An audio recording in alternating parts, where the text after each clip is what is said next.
Everyone, today we will study maths chapter number 1. Previous lectures में हमने देखा था, क्वेश्चन आंसर्स देखे थे, वर्ड प्रॉब्लम्स थे. Okay, now today we will discuss again word problems which I had written over here. जो text book में last page पे जो दिया था उस तरीके से प्रैक्टिस करेंगे. Okay, question number 1. Answer the following question based on details given below. आपको यहाँ पे डिटेल्स दी हुई है, उसके बेसिस पे आपको क्वेश्चंस के आंसर देने हैं. ओल्ड ब्रिक दिया है जिसकी कॉस्ट 1200 रुपीज़ है फॉर 1000 ब्रिक्स. 1000 ब्रिक्स के लिए ओल्ड ब्रिक्स होती है जिसके कॉस्ट है 1200 rupees. Next, new brick from Intapur. New bricks ली हैं इंतापुर से जिसका कॉस्ट है 1800 फॉर 1000 ब्रिक्स. 1000 ब्रिक्स के लिए 1800 रुपीज़ कॉस्ट है. New brick from Brickabad. New brick from Brickabad के लिए 2000 रुपीज़ पे करना है for 1000 rupees. Now I will repeat this. Old bricks की कॉस्ट है 1200 rupees for 1000 bricks. New bricks जो इंतापुर से ली गई है उसका कॉस्ट है 1800 फॉर 1000 ब्रिक्स. और न्यू ब्रिक्स जो ब्रिकाबाद से ली है उसका कॉस्ट है 2000 rupees for 1000 bricks. Okay, now we proceed to question number 1. First number, if Sailesh Bhai wants to buy 500 new bricks from the Intapur, then how much should he pay? अब question में आपको explain करती हूँ कि क्या दिया है. That Shailesh भाई को 500 न्यू ब्रिक्स खरीदनी है इंतापुर से, तो वो कितना पे करेंगे. हमारे पास ऊपर डिटेल में क्या दिया है, न्यू ब्रिक्स फ्रॉम इंतापुर का 1800 है फॉर 1000 ब्रिक्स. ओके, तो हम देख सकते हैं हमें 1000 ब्रिक्स के 1800 पे करना है, बट यहाँ पे शैलेश भाई को सिर्फ 500 परचेस करनी है, खरीदनी है, तो वो कितने पे करेंगे. So we will write details from the question. Okay, Shailesh bhai wants to buy 500 new bricks from Intapur. ये जो ऊपर हमने क्वेश्चन में देखा था वही हमने लिखा है. Okay, now next one. अब ये ऊपर वाला डिटेल भी हम लिख लेंगे यहाँ. New 1000 bricks equals to 1800. Intapur से 1000 न्यू ब्रिक्स खरीदते हैं तो उसका कॉस्ट है 1800. ओके, तो हमें फाइंड आउट क्या करना है. 500 new bricks equals to question mark. जो फाइंड किया है उसके सामने हमने क्वेश्चन मार्क प्लेस किया है. Okay, now we will do cross multiplication. यहाँ जो आपको दिखाई दे रहा है उसे क्रॉस मल्टीप्लिकेशन मेथड कहते हैं. This is too much important, so please pay attention on this topic. Okay, तो देखिए आपको जो भी पूछा गया है और जो दिया गया है उस पर आपको फोकस करना है. ओके, यहाँ हम दो चीज़ की बात कर रहे हैं, ब्रिक और उसके कॉस्ट की. ओके, तो हमने यहाँ पे फर्स्ट रो में ब्रिक लिखा है और उसके सामने जो भी फाइंड आउट करना है तो वहाँ हमने लिखा है कॉस्ट. ये आपको याद रखना है, जो दिया है वो हम फर्स्ट लिखेंगे और जो भी फाइंड करना है वो बैक साइड लिखेंगे. ओके, तो 1000 ब्रिक का कॉस्ट कितना दिया है आपको, 1800 रुपीज़. 1000 के सामने तो हमने 1800 रुपीज़ लिखा है.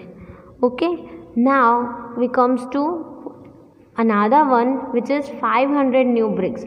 अब उन्हें 500 न्यू ब्रिक्स खरीदना है तो उसके सामने हमने क्वेश्चन मार्क प्लेस किया है. आप यहाँ देख सकते हो 500 के सामने क्वेश्चन मार्क प्लेस किया है मैंने, 1000 के सामने 1800. अब यहाँ जिस तरीके से मैंने एरो किए हैं अब वो उस पर ध्यान देना है. जो भी आपको एरो यहाँ से सामने जा रहे हैं वो न्यूमरेटर में होना चाहिए और जो भी फाइंड आउट करना है जो इसके साथ ये मल्टीप्लाई में आएगा वो डिनोमिनेटर में आएगा. ओके, तो हमने यहाँ लिखा है rupees for 500 new bricks equals to 500 rupees के 500 ब्रिक्स के रुपीज़ कितने हो गए वो हमने लिखा है। और ये देख सकते हो 500 और सामने जो भी है उसके बीच में मल्टीप्लिकेशन की साइन आनी चाहिए। This is compulsory, you have to put this sign over here. और जो भी क्वेश्चन मार्क के साथ में होगा वो डिनोमिनेटर में हमेशा जाएगा। ओके, यहाँ से नीचे से ऊपर जाता है वो न्यूमरेटर में आएगा, और लेफ्ट से राइट में जो आता है जो क्वेश्चन मार्क के साथ में मल्टीप्लिकेशन में होगा वो हमेशा डिनोमिनेटर में आएगा। ये चीज़ आपको ध्यान रखना है। ओके, नाउ इस तरीके से मैंने लिख लिए हैं 1800 into 500 upon which is in denominator 1000। Okay, अब इसे हम सॉल्व करेंगे। आपको ये चीज़ याद रखना है कि न्यूमरेटर में और डिनोमिनेटर में सेम चीज़ होती है तो वो डायरेक्टली कैंसल आउट हो जाएगी, वो आपको डायरेक्टली कैंसल आउट करनी होगी। ओके, तो हम यहाँ देख सकते हैं ऊपर हमें ज़ीरोज़ दिखाई दे रहे हैं कितने, 1800 के 2 ज़ीरोज़ एंड 500 के भी 2 ज़ीरोज़, और डिनोमिनेटर में कितने ज़ीरोज़ हैं, 3 zeros.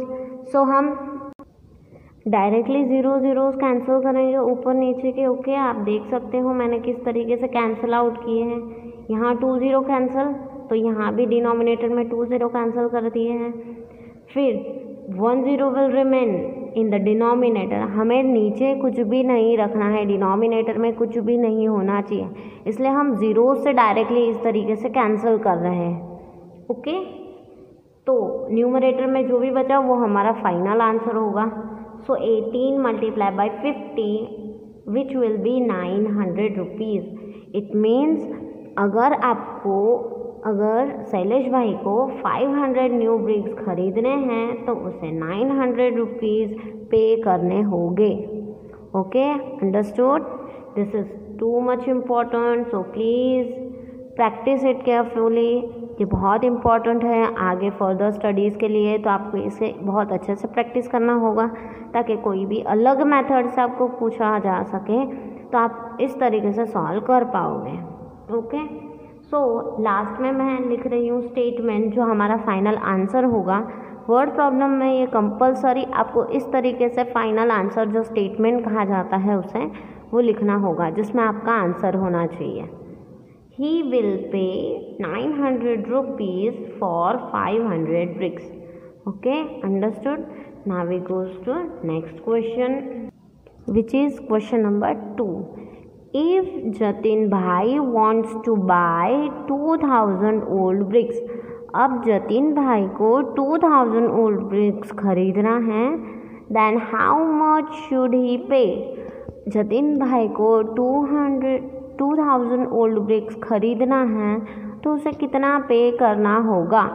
So we will write first detail over here that Jatin bhai wants to buy 2000 old BRICS.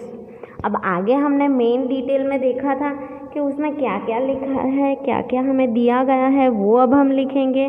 Okay, तो old 1000 bricks equals to 1200 rupees. Detail था कि ओल्ड ब्रिक्स 1000 का कॉस्ट है 1200 रुपीज़। ओके, तो cost for 2000 bricks will be what, तो उसका cost 2000 का क्या होगा, सिंपल है, 1000 का 1200 दिया है तो 2000 का कितना होगा, सिंपल, आप 1200 को 2 से मल्टीप्लाई कर दोगे तो जो भी आंसर आएगा वो 2000 ब्रिक्स का कॉस्ट आपको मिल जाएगा। So we will say that cost for 2000 bricks equals to 1200 rupees multiplied by 2।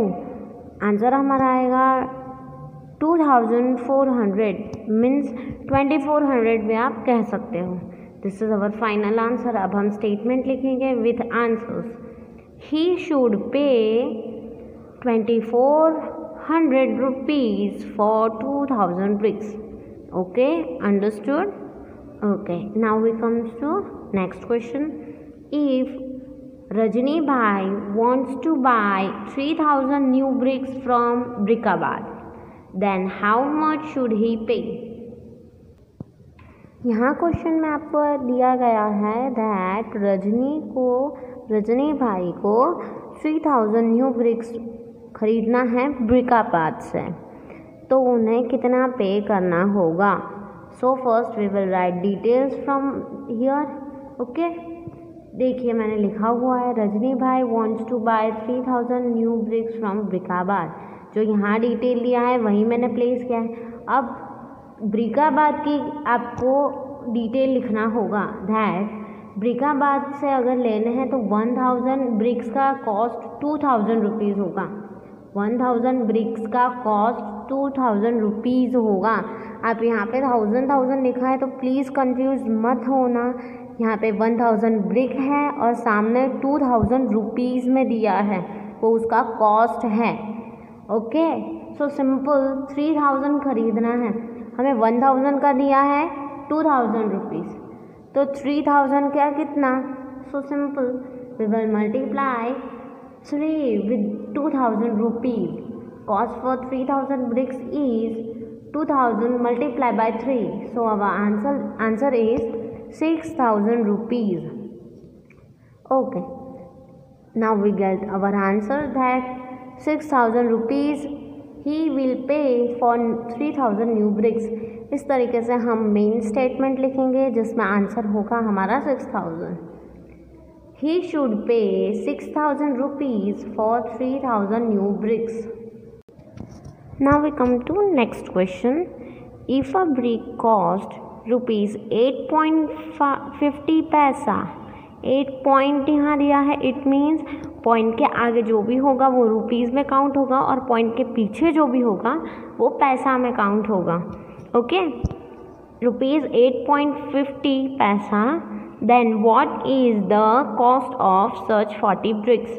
अगर 1 ब्रिक का कॉस्ट है रुपीज़ 8.50 पैसा तो 40 ब्रिक्स का कॉस्ट कितना होगा, ये हमें क्वेश्चन में दिया है।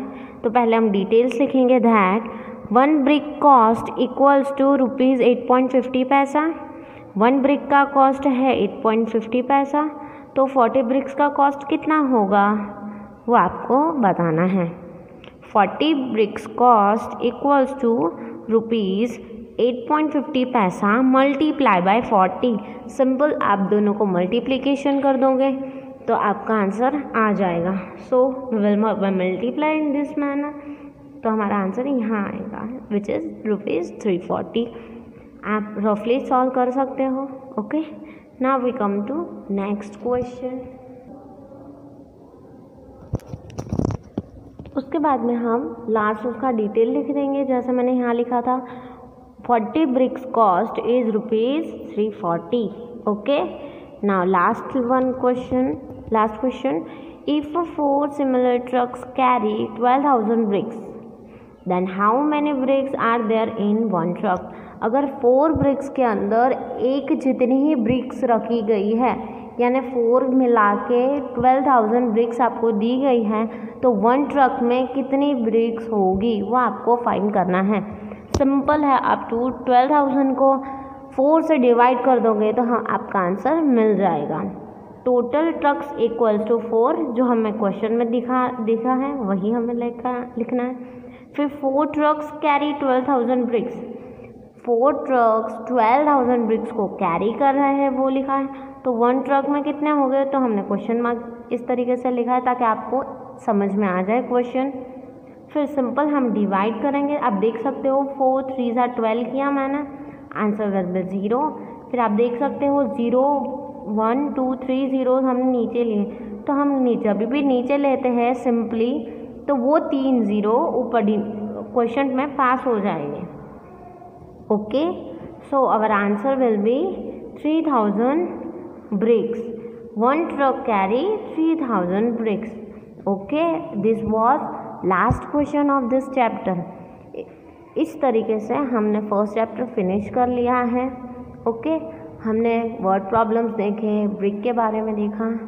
ओके, तो now I will finish this chapter today. Now I will summarize this chapter from the text book that what we have studied in the previous lectures. हम इस चैप्टर को टेक्स्ट बुक द्वारा एक बार revise करेंगे ताकि हमने पहले जो भी रीड किया है, जो पढ़ा है, जो स्टडी किया है वो हमारा रिवीजन हो जाए। ओके, सबसे पहले आप यहाँ देख सकते हो हमने जागृति स्कूल के बारे में देखा कि वहाँ पे किस तरीके से वॉल्स बनाए होते हैं, पैटर्न्स बनाए होते हैं फ्रॉम द ब्रिक्स। ओके, आप पैटर्न्स यहाँ नीचे देख सकते हो जो फ्लोर के पैटर्न्स हैं। नाउ नेक्स्ट पेज, यहाँ भी आपने 4, 3, 4, 5 में भी आपने फ्लोर पैटर्न्स देखी है, कौन सी पसंद आई, वहाँ के बच्चे कैसे एंजॉय करते हैं वहाँ के फ्लोर पैटर्न्स। फिर हमने यहाँ देखा कि सिमेट्री किसकी हो सकती है, वो आपको बताना है। हाफ एग्जैक्टली मिरर हाफ कौन सा होते हैं, सर्कुलर वे में कौन से होते हैं। फिर ब्रिक्स के बारे में हमने स्टडी किया that it has 6 faces and 12 corners and edges कितने होते हैं वो सारा हमने देखा था। नाउ उसके शेप देखे थे that it has square shape. फिर उसका यहाँ शेप देखा था 3D वे में। ओके, फिर यहाँ पे हमने मैचिंग किए थे कि कौन सी पैटर्न कैसे मैच हो रही है। नाउ वी कम्स टू जाली। जाली पैटर्न कैसी होती है, वो स्कूल में किस तरीके से बनाई गई है मैसन ने, आपको पसंद आई है या नहीं। फिर यहाँ भी हमने जाली पैटर्न ड्रॉ की थी। झरोखा हमने देखा था, यहाँ झरोखा ड्रॉ किया था। ओके, फिर इस तरीके से साउथ में केरला में एक बिल्डिंग है तो उसके शेप हमने देखे थे कि ट्रायंगुलर किस तरह से हमें दिखाई दे रहे हैं। फिर यहाँ भी हमने आर्क देखा था, फोटो में आप देख सकते हो ये आर्क। फिर आर्क अलग अलग जगह पे आपको कहाँ दिखाई देता है, ब्रिजेस के नीचे, इस तरीके से हमने पढ़ा था। फिर ये घूंघट वाली जाली महरूब का हमने देखा था। ओके, उसके साइज़ शेप के बारे में भी हमने पढ़ा था, वो कहाँ बनता है, फिर किस तरीके से उसकी मेथड होती है बनाने की, ये भी हमने पढ़ा हुआ है। और इस तरीके से वर्ड प्रॉब्लम्स पढ़े थे। Okay students, I hope you will prepare very well. आप अच्छे से प्रिपेयर कर लोगे और be prepare with this whole question answers and word problems. आप अच्छे से प्रिपेयर कर लेना, प्रैक्टिस कर लेना घर पे। Okay, and be ready for the next lecture. और नेक्स्ट लेक्चर में हम नया टॉपिक स्टार्ट करेंगे which is chapter number 2, short and long. Okay, bye students, have a good day.